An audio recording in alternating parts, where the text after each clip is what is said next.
放弃幻想，日本台海撤侨方案公布，还妄图在台海领导部署导弹，就差打响台海第一枪。敬请关注本节目，了解详情。据日媒读卖新闻的消息称，在2022年年底之前，日本防卫省计划在冲绳县石垣岛部署一支大约500到600人的陆上自卫队导弹部队。该部队将配备地对舰、地空导弹。此外，岛上还将建造训练场、弹药库和军营等设施。另外，值得一提的是，这个岛屿距台岛仅300公里，钓鱼岛仅170公里。毫无疑问，日本现在是在进一步加强对中国的挑衅。而且，日本除了妄图在台湾领导部署导弹外，还公布了一则台海撤侨方案。该方案主要内容为，一旦台海战事爆发后，那日本将组建起一支相关部门，快速从台撤离长居的2.5万日本人。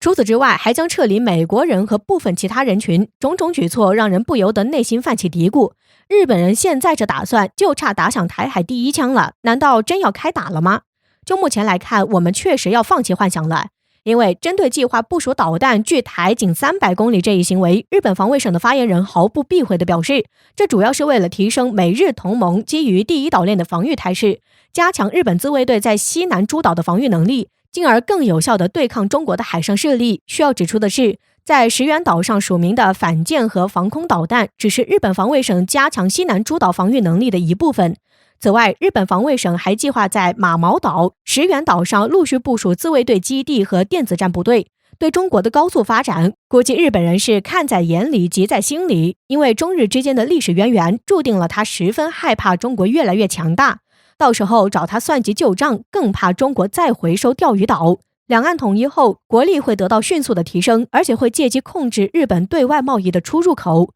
这对于日本而言是无法承受的。作为一个资源贫乏的岛国，日本的经济发展完全依靠对外贸易，一旦控制了日本的贸易线，那就相当于控制了日本的命脉。所以日本现在不甘心，千方百计地运用各种伎俩阻止中国统一，哪怕是动用武力。不过也有观点认为，日本现在在石垣岛部署导弹部队，实质上还是传统的岛链包围方式，在实际对抗中根本无法对中国构成威胁。在当前这个局势中，如果台海爆发军事冲突，那石垣岛必将成为首要打击目标。单凭日本的导弹部队已经无法抵抗当前的中国了，而且台湾问题牵涉中国的核心利益，绝不会放弃。在突破第一岛链的时候，中国各军种将齐头并进，共同发挥作用。拜中国为师后，阿富汗内战或将尘埃落定，但农村包围城市这一招，他们真的使得转吗？敬请关注本节目，了解详情。据环球时报的消息称，自7月末起，阿富汗的塔利班就开始利用其在边远地区和农村地区的优势，不断将政府军控制下的城市分割开来逐渐缩小其包围范围。目前，阿富汗政府军控制下的4个阿富汗省会城市都陷入了典型的农村包围城市的战术包围圈中。在包围圈初期时，阿富汗的政府军还经常会出动一些部队袭击塔利班，结果在收到一系列塔利班的包围各个城市并取得胜利的消息之后，却也只能龟缩在城中防守了。不得不说，在单方面拜中国为师后，塔利班使用的农村包围城市这招效果非常的显著。阿富汗内战或将在不远的时间里尘埃落定。可能有人会觉得，塔利班不就是个武装分子吗？这一招他们真的使得转吗？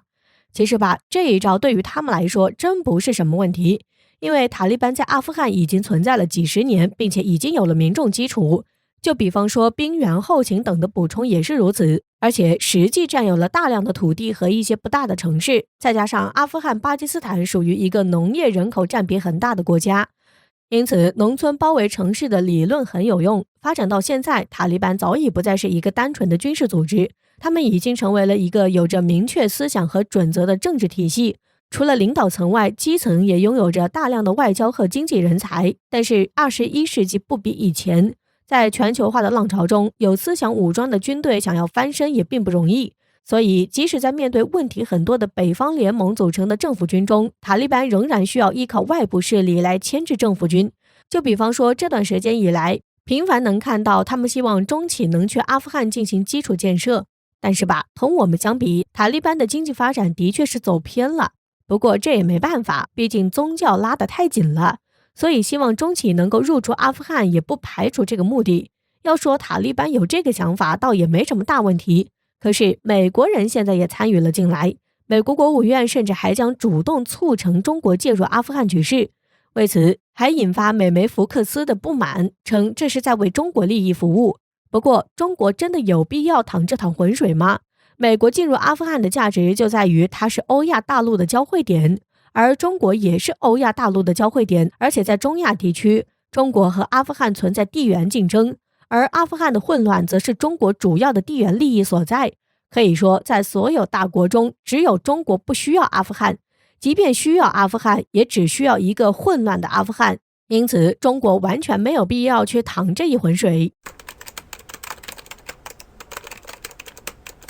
前脚北约集体要伊朗为油轮遇袭负责，后脚又指责伊朗劫持6艘破船。以色列为何如此针对伊朗？中美竞争是如何触动以色列神经？敬请关注本期节目。近日，继一艘以色列油轮被炸后，又有6艘货船在阿曼湾同时经历失控后，按照英国海军海上安全消息人一口咬定，伊朗参与扣押了其中一艘油轮。以色列总理纳夫塔利·贝内特要求组建国际对此做出惩戒。如果时间久的话，以色列愿意充当攻击伊朗的先锋。北约也发表了谴责，虽然伊朗否认了这个事情。这其实不是第一次以色列说要攻击伊朗了。为什么以色列只要有事儿就会赖上伊朗？目前能在中东有实力与以色列争雄的只有伊朗，而且伊朗现在的国内反对以色列的浪潮很高。以色列建国是得到美国为首的西方国家的支持，建国后也不是一帆风顺，经历了5次中东战争，每一次都付出了惨烈的代价获得胜利。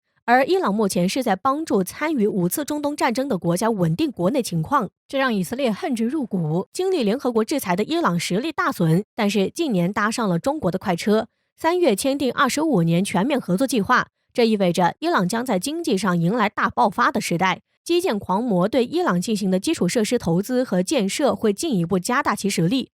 在军事上，伊朗的制导已经获得中国北斗卫星的使用权，彻底摆脱了对美国 GPS 的依赖。伊朗积极推进与中国在军事方面的合作，这也让以色列越来越感到没有安全感。国土狭小的以色列不能忍受有一个实力日益强劲的对手，因为他也害怕伊朗会参与第6次中东战争。中美竞争已经到了全方位的了，美国目前集中力量在亚太地区，现在在中国周边地区找盟友围堵中国的结果并不理想，美国自己都开始一人独秀了。这不是开设了自己17时区联合军演，美国在阿富汗撤军，在叙利亚撤军，都是美国在将战略重心转移，想将自己的重心转移到亚太地区。作为靠美国一手扶持的国家，如果美军在中东的力量不断削弱，这就是以色列的保护伞在削弱。以色列得罪了中东多少国家，难保这些国家不会秋后算账。对于以色列来说，一个混乱的中东才能保证其安全，因为这样就可以获得美国大兵的支持。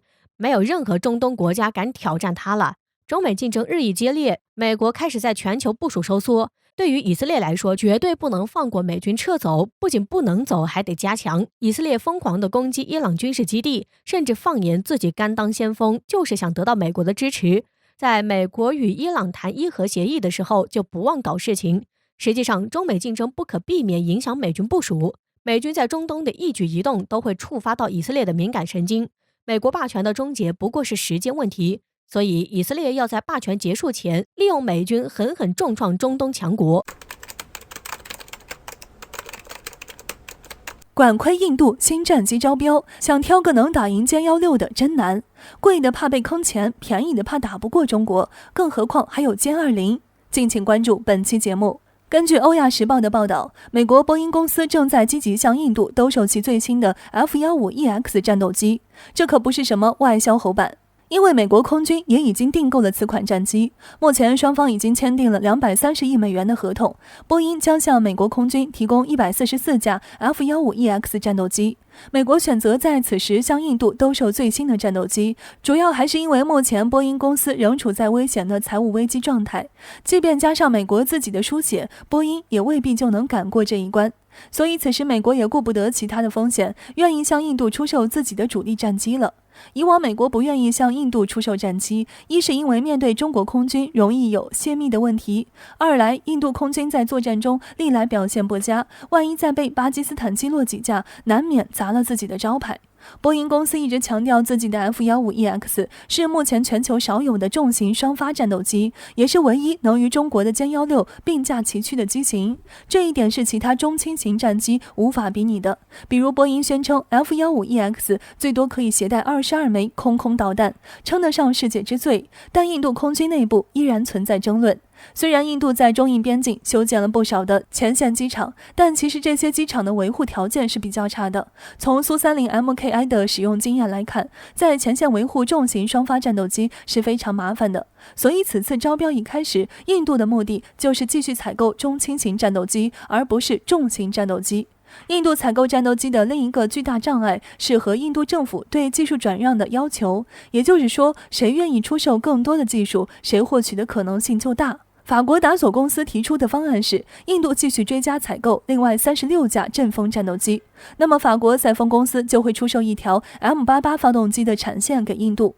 这可以说是非常大的诱惑。美国是绝对不可能向印度出售发动机产线的。瑞典的萨博公司则愿意出售全套的技术，并在印度建设一条 JAS-39E 鹰狮战斗机的产线，而且鹰狮战斗机价格便宜，印度可以放心的采购100余架。鹰狮的维护也非常简单，不会给印度前线基地增加任何困难。但鹰狮过小的机体限制了它的性能，能否敌过中国的歼116还是个未知数。而且鹰狮战斗机虽然瑞典愿意输出技术，但其实它依旧是一个组装货，大批重要零部件都是欧美产品，印度依然逃不了要被很多国家掣肘的原因。最后一个问题是，无论引进哪款战机，印度都没能解决如何对抗中国的歼20隐身战斗机的问题。这些战斗机都无法打破歼20的先天优势。放眼看去，如果美国不愿意出售 F-35给印度，印度还有其他的选择吗？俄罗斯的苏75、苏57合作项目的失败，印度依然历历在目。韩国的 KF-X 也没有量产，因此南亚天空的天平依然不会发生太大的变化。